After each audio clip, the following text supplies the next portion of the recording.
Hello everyone, welcome to my channel. तो अभी अब हम चलते हैं हमारे नेक्स्ट टॉपिक की तरफ, एनाटॉमी के अंदर। तो एनाटॉमी का जो नेक्स्ट टॉपिक है उसका नाम है माइक्रोस्कोपिंग स्ट्रक्चर्स ऑफ द किडनी। तो भाई माइक्रोस्कोपिंग स्ट्रक्चर्स का मतलब हो जाता है कि हमारी किडनी का कुछ ऐसा स्ट्रक्चर्स, कुछ ऐसी जगह जो सिर्फ माइक्रोस्कोपी से ही देखा जा सकता है। मतलब कि बारीक से बारीक जगह जहाँ पर यूरिन फॉर्मेशन होती है, यानी कि जहाँ पर यूरिन बनता है।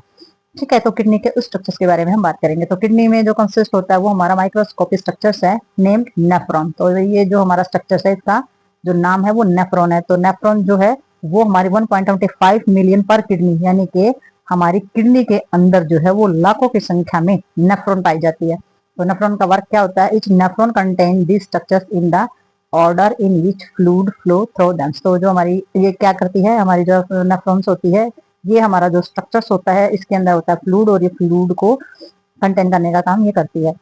तो इसमें जो हमारी नेफ्रॉन होती है उसके अंदर कौन कौन सी चीजें आ जाती हैं? तो नेफ्रॉन का जो पूरा स्ट्रक्चर है उसका सबसे पहला जो पार्ट होता है उसके बारे में हम जानेंगे। तो ये हो जाता है हमारा बोमन कैप्सूल्स। तो बोमन कैप्सूल्स जो होता है वो हम स्ट्रक्चर्स में भी समझेंगे कि ये कौन सी जगह होती है और कैसी दिखती है। तो बोमन कैप्सूल्स जो होता है इसकी जो शेप होती है वो कैसी होती है? उसका जो माउथ होती है वो कप जैसी शेप का होता है, जैसे ऊपर से कप खुला होता है इस तरीके से हमारा जो नेफ्रॉन होती है उसका कप होता है ऊपर से। और इसमें जो हमारी जो स्पेशलाइज जो है एपिथेलियल्स जो है वो इसके अंदर पाए जाते हैं, और इसे क्या बोला जाता है? पोडोसिटीज बोला जाता है। तो इसका जो पार्ट होता है कम्प्लीटली जो है इनक्लोज होता है, यानी कि बंद होता है network of the arterial capillaries. ठीक है, तो आर्टरी है या कैपिलरीज है हमारी, और ग्लूमरल्स की जो चीजें हैं उनके साथ ये क्लोज होता है, यानी कि उनके पास होता है। और ये हमारी पोडोसिटी हेल्प इन द फिल्ट्रेशन, और जो पोडोसिटी होते हैं ये हमारे फिल्ट्रेशन के अंदर मदद करते हैं। यानी कि फिल्ट्रेशन का मतलब होता है छानना। यूरिन जब हमारा बनता है तो उसके अंदर ये हेल्प करते हैं फिल्ट्रेशन में। नेक्स्ट हमारा जो पार्ट है वो आ जाता है प्रोक्सिमल कॉन्वोलेंट ट्यूब। तो पीसीटी के नाम से जानी जाती है हमारी जो प्रोक्सिमल ट्यूब होती है हमारी। तो इसमें ये सेकंड पार्ट होता है हमारी नेफ्रॉन का। तो ये जो पार्ट होता है ये कंसिस्ट होता है एपिथेलियल सेल्स जो होता है उनके लिए, उनसे बना हुआ होता है। और 1000 जो है माइक्रोविलाइज जो है वो ब्रश की तरह इसके बॉर्डर पे पाई जाती है। ठीक है, वो हम स्ट्रक्चर्स में देखेंगे कि जो विलाइज होती है 1000 यानी कि हजारों की संख्या में जो विलाइज होती है ब्रश की तरह जो बॉर्डर पर रहती है कैसे दिखती हैं। ठीक है, it greatly increase of the luminous face area like renal corpus. तो जो ये हमारी जो जगह होती है इस पर जो फेस एरिया जो होता है इस पर ये लगातार हमारी बढ़ती रहती है। और जो हमारी प्रोक्सिमल ट्यूब होती है वो कहाँ पर लोकेटेड होती है? वो जो हमारी किडनी होती है उसके कोर्टेक्स पार्ट पर लोकेटेड होती है। तो सबसे पहले हमने समझना कोर्टेक्स और मेडुला होता क्या है। कोर्टेक्स जो है वो किडनी के बाहर का हिस्सा होता है, ऊपर का हिस्सा होता है उसे कोर्टेक्स बोलते हैं, और जो अंदर के तरफ का जो स्ट्रक्चर होता है उसको बोला जाता है मेडुला। तो आगे देखते हैं हम इसमें थोड़ा सा स्ट्रक्चर्स के अंदर भी समझें। तो अभी नेक्स्ट पार्ट आ जाता है हमारा किडनी के अंदर लूप ऑफ हैनल। तो लूप ऑफ हैनल के अंदर आ जाता है ये segment of the renal tube. तो ये हमारी एक रेनल ट्यूब होती है, यानी कि किडनी के जो है ट्यूब हमारी पाई जाती है, कंसिस्ट होती है डिसेंडिंग लिम्स। तो ये हमारी ऊपर की तरफ जाती है, ऊपर की तरफ में पाई जाती है, और शार्प टर्न होता है, यानी कि एक तीखा जो मोड़ होता है वो इसके अंदर आ जाता है, और फिर ये असेंडिंग लिम्स में आती है, यानी कि ऊपर की तरफ जाएगी तीखा, थोड़ी सी जगह में से फटाक से मुड़ जाएगी। यानी कि तीखा मोड़ होता है जो थोड़ी सी जगह पे मुड़ जाए। एक तो होता है थोड़ा सा मुड़ के और लंबा चले, ये लंबी नहीं चलती है, वहीं से तीखा मोड़ करके नीचे असेंडिंग यानी कि नीचे की तरफ आ जाती है। तो लूप ऑफ हैनल जो होती है वो हमारी कहाँ होती है? Present in the medulla. तो लूप ऑफ हैनल जो है वो हमारे मेडुला पार्ट के अंदर प्रेजेंट पाई जाती है। ठीक है, तो नेक्स्ट इसका पार्ट हो जाता है डिजिटल कॉन्वोलेंट ट्यूब। तो एक तो हमारी पीसीटी थी, ठीक है, प्रॉक्सिमल थी, और एक होती है हमारी डिजिटल, एक आगे की तरफ होती है पीछे की तरफ होती है। तो ये हमारे डिजिटल कॉन्वोलेंट जो हमारी ट्यूब होती है ये क्या करती है?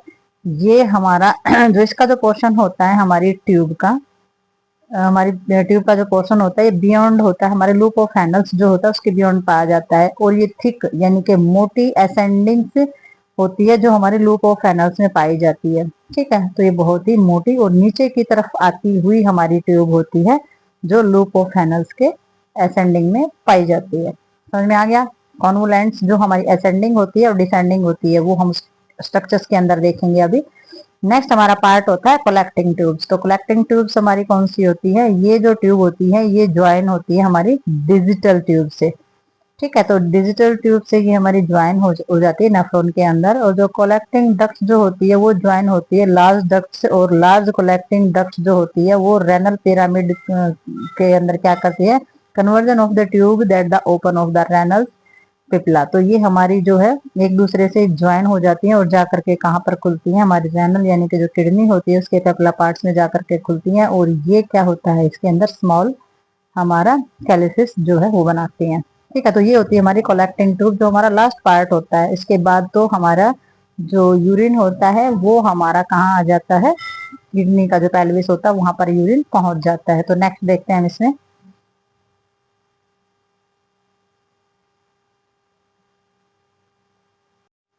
तो अभी सबसे पहले हम देखेंगे function of the kidney, formation of urine. तो हमारी जो किडनी है वो काम कैसे करती है और यूरिन जो है कैसे बनता है। तो उन्होंने बताया है मेन फंक्शन जो है किडनी का वो है एक्सक्रीशन, ठीक है, बाहर निकालना चीजों को, वेस्ट प्रोडक्ट को। तो urine with the format of the kidney, तो यूरिन जो है वो किडनी के द्वारा बनाया जाता है। Storage in the urinary bladder, और यूरिनरी ब्लैडर के अंदर जो है स्टोर किया जाता है और एक्सक्रीट थ्रू द यूरेथ्रा, और इसको यूरेथ्रा के द्वारा बाहर निकाला जाता है। तो kidney maintain the fluid and the electrolytic balance. तो किडनी जो है वो हमारे इलेक्ट्रोलिटिक बैलेंस जो फ्लूइड होता है उसको मेंटेन करने का काम करती है हमारी बॉडी के अंदर।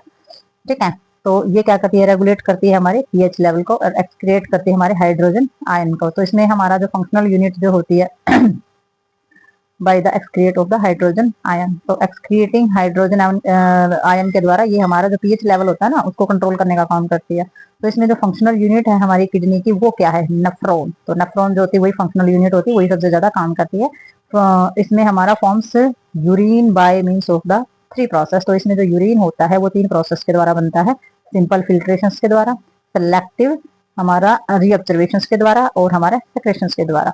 ठीक है, अब ये तीनों के तीनों पार्ट हमारे कहाँ मिलेंगे, ये तीनों के तीनों पार्ट जो है ये हमारे मिलेंगे हमारे नेफ्रॉन के अंदर। क्योंकि सिंपल फिल्ट्रेशन हमारा कप जो हमारा बोला गया है, कप के शेप की जो जगह होती है वहां पर होगा। फिर हमारा रीएजेक्शन किया जाएगा, यानी कि जो हमारा असेंडिंग और डिसेंडिंग जो हमारी ट्यूब है वो हमारा रीएजेक्शन करेंगे और सेक्रेशन करेगी हमारे कौन सी जो कलेक्टिंग ट्यूब होती है वो। तो लूप ऑफ हैनल्स जो होता है उसमें असेंडिंग डिसेंडिंग जो जगह होती है वो सिलेक्टिव रीएजेक्शन का मतलब हो जाता है कि जो भी पोषक तत्व हैं या जो भी अच्छी चीजें हैं वो हमारी जो ट्यूब होती हैं उनके अंदर पाई जाने वाली जो लेयर होती है वो उनको दोबारा से एजेक्शन उनका कर लेती हैं। तो अगर हमारा 100% यूरिन की मात्रा आ रही है तो उसमें से 99% जो है उसमें से जो चीजें जो इलेक्ट्रिक बैलेंस जो चीजें एजेक्शन करने की होती है एजेक्शन कर ली जाती है, और 1% जो होता है वो हमारा यूरिन बनता है। ठीक है, तो थोड़ा सा स्ट्रक्चर्स में समझते हैं इसको। तो भैया अब देखते हैं इसमें डायग्राम। तो ये जो डायग्राम है ये है नेफ्रॉन का, तो बड़े ध्यान से देखना है क्योंकि नेफ्रॉन जो होती है किडनी के अंदर वो यूरिन फॉर्मेशन में हेल्प करती है, सबसे स्मॉल यूनिट होती है और हमें इसे देख भी नहीं पाते क्योंकि एक किडनी के अंदर लाखों की संख्या में नेफ्रॉन पाया जाता है जो कि यूरिन बनाने का काम करता है। ठीक है, तो इसमें हमने देखने हैं इसके मेन पार्ट। तो सबसे पहले हमने पार्ट कहाँ पढ़ा था, जो हमारा फिल्ट्रेशन का काम जो करता है सबसे पहले तो आ जाते हैं हमारे आर्टरियल्स यानी कि जो ब्लड होता है ये। ठीक है, तो ये जो ब्लड आता है इसमें से हमारी जो चीजें होती हैं इसमें ग्लूमरल स्पेस हम इसको बोलते हैं, जो कप जैसे आकार का होता है ग्लूमरल स्पेस या हम कैप्सूल्स इसको बोल देते हैं इस जगह को। तो ये हमारा कैसी शेप है, ये जो शेप है ये कप की शेप है। ठीक है, तो ये रेनल आर्टरीज है हमारी, रेनल आर्टरी यानी कि इसके अंदर है ब्लड, ये branch of the renal vein. तो ये हमारी रेनल वेन है, तो इसमें से आता है ये हमारा ब्लड। ठीक है, तो यहाँ होता है फिल्ट्रेशन, ये होता है हमारा ग्लूमरल्स कैप्सूल्स। तो यहाँ से आता है हमारा यूरिन, इस तरीके से यहाँ पर जाता है। ये हमारी प्रोक्सिमल कॉन्वोलेंट ट्यूब है जो अभी अभी हमने पढ़ा है। तो ये हमारी प्रोक्सिमल कॉन्वोलेंट ट्यूब है और ये हमारी डिजिटल, ये आगे वाली है प्रोक्सिमल्स, ये आगे वाली है और ये हमारी पीछे वाली है, इसी नाम से जानी जाती है। तो ट्यूब दोनों, लेकिन प्रोक्सिमल और डिजिटल का मतलब होता है ये आगे है ये उस तरफ पीछे है। ठीक है, कॉन्वोलेंट ट्यूब होगी, ये भी हमारी कॉन्वोलेंट ट्यूब होगी। तो इतना पता चल गया हमें। इसमें देखते हैं नीचे, अब इसके अंदर हमने देखना है कि भाई लूप ऑफ हैनल कहाँ है। तो ये हमारा हो जाता है असेंडिंग। ठीक है, अब ये हो जाती है हमारी मेडुला लूप ऑफ हैनल। तो ये इसमें जो बताया गया ना टर्न, शार्प टर्न यानी कि एकदम से मुड़ जाना, तो ये हमारा ये टर्न होता है लूप ऑफ हैनल का। ठीक है, इसको मेडुला लूप भी बोलते हैं। ठीक है, तो ये हमारी असेंडिंग और एक हमारी डिसेंडिंग। ठीक है, तो ये हमारी असेंडिंग और डिसेंडिंग यानी कि असेंडिंग और डिसेंडिंग। तो ये हमारा क्या करती है, जो भी हमारा इसके अंदर जितने भी यूरिन होता है वो यहाँ से चलेगा इस ट्यूब से होता हुआ लूप ऑफ हैनल से होता हुआ। तो आप देख सकते हैं जहाँ पर एरो के निशान जा रहे हैं यहाँ से होता हुआ ये हमारी कलेक्टिंग ट्यूब। तो इस कलेक्टिंग ट्यूब में हमारा आ जाता है। अब इसमें इंजेक्शन का काम कहाँ बताया है, ये हमारा जो असेंडिंग और डिसेंडिंग का एरिया है ना, असेंडिंग और डिसेंडिंग का जो एरिया है यहाँ पर लूप ऑफ हैनल के अंदर हमारा रीएजेक्शन का काम होता है, यानी कि पोषक तत्वों को दोबारा से एजेक्शन कर लिया जाता है उनका। ठीक है, अब्जॉर्ब कर लिया जाता है उसको ताकि आगे से फिर से काम आ सके। तो ये हमारा associate blood vessels with nephron है हमारी। तो आपको समझ में आ गया होगा कि नेफ्रॉन का स्ट्रक्चर जो इस तरीके से होता है और हमारे यूरिन फिल्ट्रेशन भी इसी तरीके से होता है। तो आप देख सकते हैं इसमें डायग्राम के अंदर। ठीक है, तो आगे देखते हैं इसमें। तो भाई ये भी हमारे पास एक डायग्राम है, बिल्कुल स्मॉल एक्टिविटीज दे रखी है इसके अंदर। Mechanism of the urine formation, तो इसके अंदर क्या है ये देख ही सकते हैं। ये फिर से हमारा ग्लूमरल्स कप आ गया है, ये पहचाने लिया होगा आपने। तो इसके अंदर आता है, ये हमारी ब्लड वेसल्स आई हुई है। ग्लूमरल्स कप जो है, यहाँ से हमारे जो फिल्ट्रेशन होता है यूरिन, ये फिल्ट्रेट होकर के आता है। तो फिल्ट्रेशन के बाद हमारा ये क्या कर देता है, सिक्रेट कर देता है इस फ्लूइड को। और फ्लूइड जब सिक्रेट होकर के जाता है तो आगे जाके क्या होना स्टार्ट हो जाता है, उसका रिएजेक्शन होना स्टार्ट हो जाता है। तो रिएजेक्शन होने के बाद तो जो लेयर होती है वो उनका एजेक्शन कर लेती है, और जो बचा हुआ होता है वो हमारा कोलेक्टिंग ट्यूब के अंदर चला जाता है। ठीक है, तो ये जो आप देख रहे हैं, ये जो है हमारी जो लेयर है, ये क्या करती है, ये सारा का सारा जो हमारा सोडियम है या कुछ भी है, जितने भी सब्सटेंसेस हमारे यूरिन के अंदर, यूरिया है, सभी को क्या करती है, एजेक्शन कर लेती है। ठीक है, तो अब हमने ये भी देखना है कि भी कौन कौन से सब्सटेंसेस जो होते हैं वो हमारे यूरिन के अंदर जो कंपोनेंट्स पाए जाते हैं उनके बारे में भी हम जानेंगे। देखते हैं आगे कि क्या क्या होता है हमारे यूरिन के अंदर। नेक्स्ट है इसमें, तो अब इसके अंदर हमारी कंपोजिशन ऑफ यूरिन, तो यूरिन के अंदर क्या क्या हमारा पाया जाता है। तो सबसे पहले हम देखेंगे कि सबसे पहले तो 96% तो हमारा वाटर ही होता है यूरिन के अंदर। 2% पाया जाता है इसके अंदर यूरिया। बाकी यूरिक एसिड है, कैरेटिन्स है, अमोनिया है, सोडियम है, पोटाशियम है, क्लोराइड्स है, फोस्फेट है, सल्फेट है और ऑक्सीलेट है। ठीक है, तो 2% में सारे के सारे कंपोजिशन होते हैं हमारे। 96% वाटर, 2% यूरिया, और बाकी के सारे 2% में सारे के सारे सब्सटेंसेस आ जाते हैं। ठीक है, तो ये हमारी हो जाती है कंपोजिशन ऑफ यूरिन। तो ये हमारी चीजें मिल करके यूरिन बनाते हैं। इसमें से कोई भी जो कंपोजिशन के अंदर कोई किसी की भी परसेंटेज अगर ज्यादा बढ़ जाती है, यूरिन इन्फेक्शन के अंदर ऐसा हो जाता है कई बार कि भी किसी भी सब्सटेंसेस की कंसेंट्रेशन हो जाती है ज्यादा, तो प्रॉब्लम क्रिएट करना स्टार्ट कर देता है। ठीक है, तो वही इसमें बढ़ते हैं आगे।